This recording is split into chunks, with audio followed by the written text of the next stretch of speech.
ঈদ মোবারক সবাইকে, ঈদের শুভেচ্ছা। বিপিএল এর সবশেষ আসরে আচমকা দল কিনে চমক দেখিয়েছিলেন বাংলাদেশের megastar, film star, superstar Shakib Khan. Dhaka capitals এর মালিকানা নিয়েছিলেন তিনি এবং দলটা মাঠে সেভাবে পারফর্ম করতে না পারলেও পেশাদারিত্বের নতুন এক উদাহরণ আসলে সৃষ্টি করেছিল ঢাকা ক্যাপিটালস। যেই বিপিএল এ আমরা বিভিন্ন দলকে প্রশ্নবিদ্ধ হতে দেখেছি প্লেয়ার্স পেমেন্ট করার ক্ষেত্রে, যেমন রাজশাহীর ফ্র্যাঞ্চাইজি তারা নেতিবাচক কারণে বারবার খবরের শিরোনাম হয়েছে, সেখানে ঢাকা ক্যাপিটালস তারা তাদের প্লেয়ারদের পারিশ্রমিক একদম সময় মতো পরিশোধ করে ভীষণ রকম প্রশংসিত হয়েছে।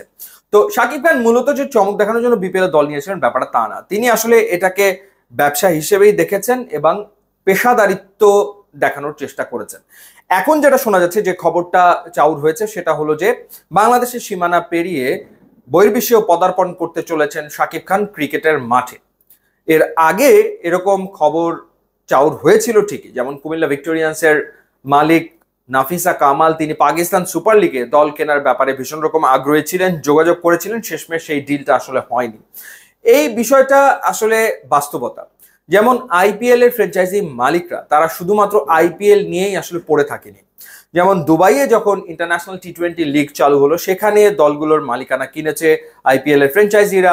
এরপর যখন সাউথ আফ্রিকাতে এসে টি-20 শুরু হলো, সেখানেও আসলে দলগুলোর মালিকানায় আমরা দেখেছি আইপিএল এর ফ্র্যাঞ্চাইজিদের, এবং একই কথা প্রযোজ্য ইংল্যান্ডের দ্য 100 এর ক্ষেত্রে, সেখানেও আসলে শেয়ার কিনেছে আইপিএল এর ওনাররা।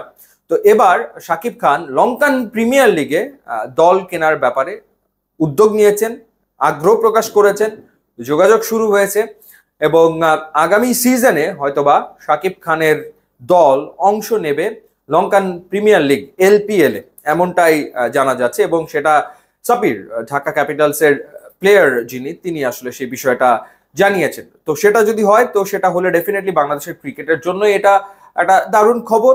কারণ লঙ্কান প্রিমিয়ার লিগে এর আগে আমরা খেলতে দেখেছি সাকিব আল হাসানকে, খেলেছেন তাওহিদ হৃদয়, খেলেছেন শরীফুল ইসলাম। তো বেশ কয়েকজন বাংলাদেশের ক্রিকেটার লঙ্কান প্রিমিয়ার লিগে এর আগে পারফর্ম করেছেন। তো সেই ক্ষেত্রে যদি বাংলাদেশের একজন মালিকের একটা দল থাকে লঙ্কান প্রিমিয়ার লিগে, তাহলে আরো অনেক বেশি ক্রিকেটার, বাংলাদেশের ক্রিকেটার, তারা আসলে খেলার সুযোগ পাবে এই বৈশ্বিক টুর্নামেন্টটাতে। তো এই ধরনের বৈশ্বিক টুর্নামেন্টে যত বেশি বাংলাদেশের ক্রিকেটাররা পার্টিসিপেট করবে, তত আসলে বাংলাদেশের ক্রিকেটের মঙ্গলই হবে, খারাপ তো আসলে হবে না। তো সেই ক্ষেত্রে এখন দেখা যাক শাকিব খান তিনি আসলে লঙ্কান প্রিমিয়ার লিগেও চমকটা দেখাতে পারেন কিনা, এবং তার দলে লঙ্কান প্রিমিয়ার লিগে কারা আসলে খেলে।